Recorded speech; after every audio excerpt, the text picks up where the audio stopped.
지난 시간에 일 배웠죠. 이번 시간에는 에너지 배웁니다. 자, 그러면 에너지가 뭔지 보겠습니다. 에너지의 정의가 무엇입니까? 우리가 대학교에 들어와서 물리량에 대해서 정의를 하는데 고등학교 때 배운 거하고 조금씩 다른 것들이 많았습니다. 그런데 에너지는 고등학교 때 배운 거 그대로입니다. 무엇입니까? 네, 그렇습니다. 일을 할 수 있는 능력입니다. 에너지에 대해서는 이렇게 정의하는 것이 가장 좋은 정의고 가장 간단한 정의입니다.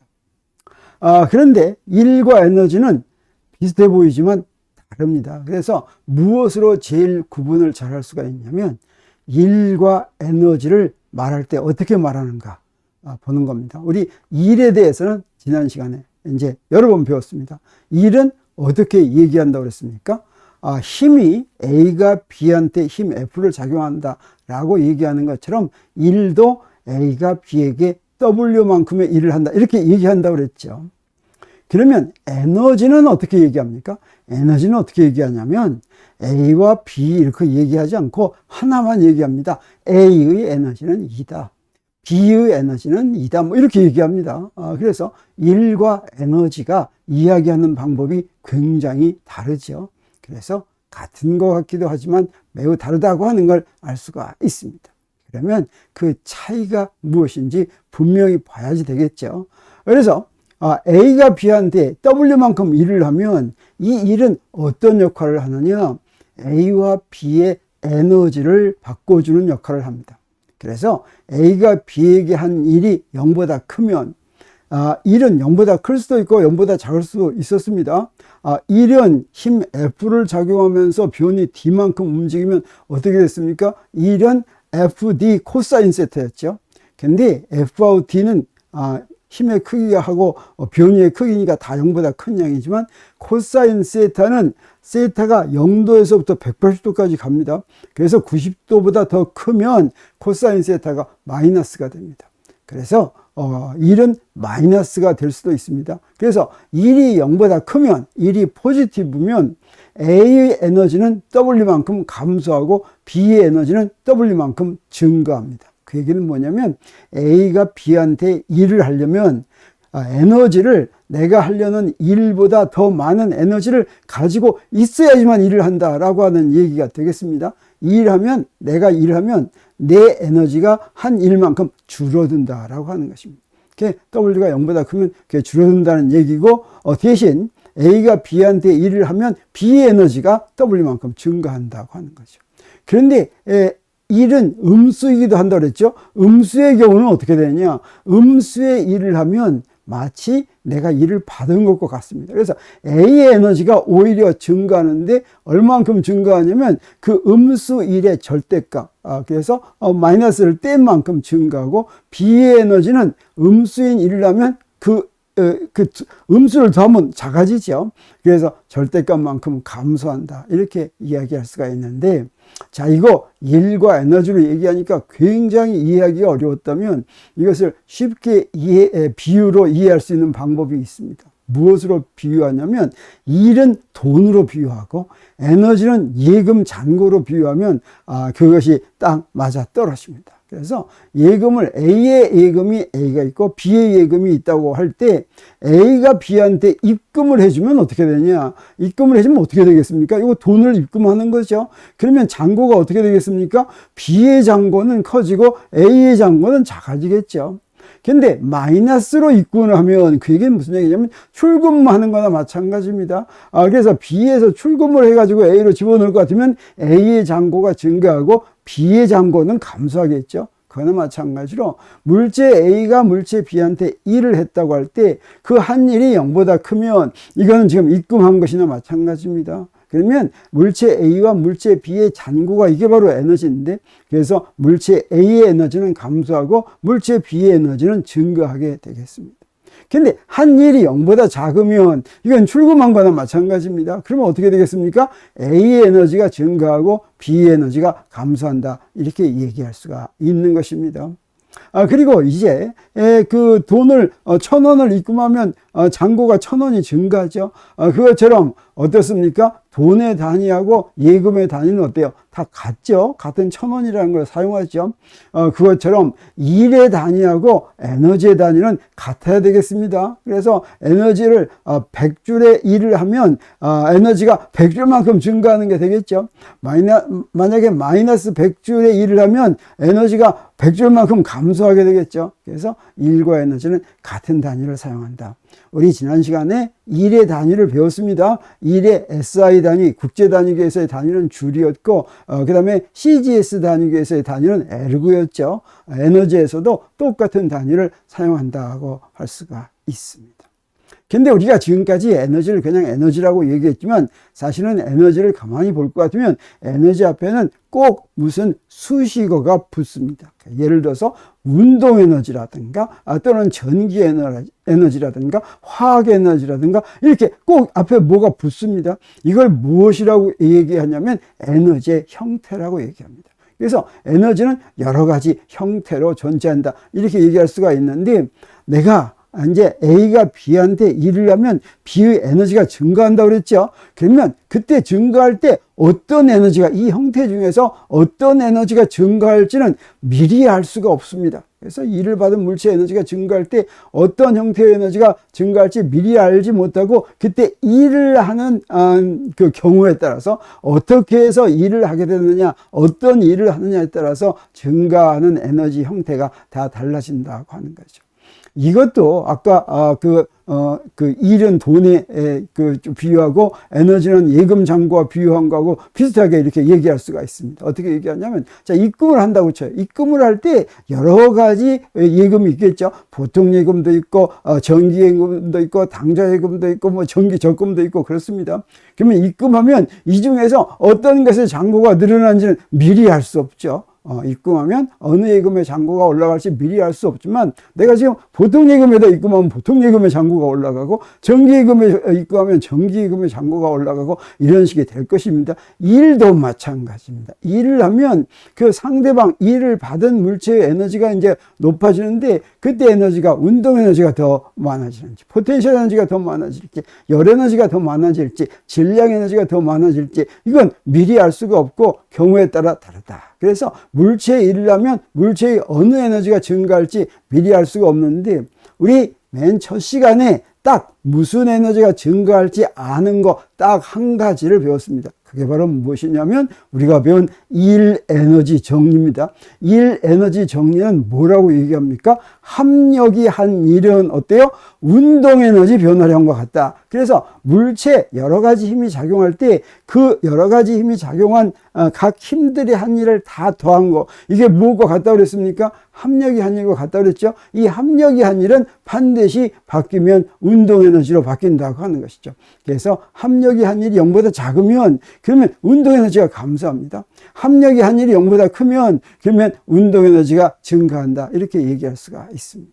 근데 에너지 중에는 이 열 에너지와 질량 에너지라고 하는 게 있는데 이 열 에너지와 질량 에너지는 사실은 에너지라고 하는 것이 18세기에 알려졌고 19세기까지만 하더라도 이게 에너지의 일종이라고 생각하지를 못했습니다. 그래서 18세기에는 열을 어떻게 설명했냐면 열은 도대체 무엇인지 모르겠어요. 그래서 열 현상을 가만히 보고서 열소 이론이라고 하는 것을 찾아냈습니다. 열소는 마치 그 원소처럼 그런 물질을 구성하는 기본 요소다 이렇게 생각했습니다. 그래서 열소라고 하는 것은 열을 대표하는 성질이다. 그래서 이 열소의 성질은 어떤 게 있냐면 열소는 창조되거나 소멸되지 않고 서로 밀어낸다. 그래서 없던 열소가 생긴다든지 있던 열소가 없어진다든지 하지 않는다고 하는 거죠. 마치 질량은 없어지지도 생기지도 않는다 이렇게 생각하는 거나 18세기에 그렇게 생각했던 거나 비슷합니다. 그리고 열소는 물체 속에 들어가 있는데 높은 온도의 물체에서 낮은 온도의 물체로 이동한다. 뭐 이런 성질을 갖고 있다고 생각하니까 당시에 관찰한 열 현상들을 이런 열소로 설명할 수가 있었습니다. 18세기에는 이런 열소 이론이 있어가지고 이렇게 물체 속에서 열소가 뜨거운 물체에서 찬 물체로 이렇게 움직인다고 생각하고, 이런 것들을 이제 열렬하게 옹호한 아주 유명한 학자들이 있습니다. 예를 들어서 화학의 아버지라고 부르는 라부아지에 같은 사람이라든지, 또는 열기관으로 유명한 카르노 같은 사람들은 이 열소 이론을 열렬하게 옹호한 그런 사람들이죠. 근데 가만히 보니까 여러 가지로 열소 이론이 이치에 맞지 않는다라고 하는 것이 18세기 말 19세기 초부터 슬슬 알려지기 시작했습니다. 그리고 이것이 역학적인 현상이다.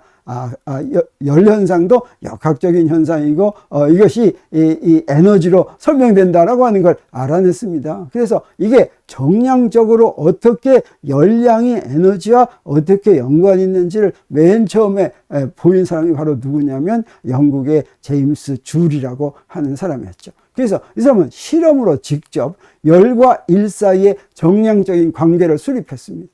그래서 열역학 제1법칙의 기초를 제공했다. 그리고 우리가 일의 단위, 에너지의 단위가 줄이라고 했죠. 그래서 이 사람의 이름이 바로 그런 걸 기념해서 SI 단위, 국제 단위의 일의 단위로 줄의 이름이 이용됐던 것입니다.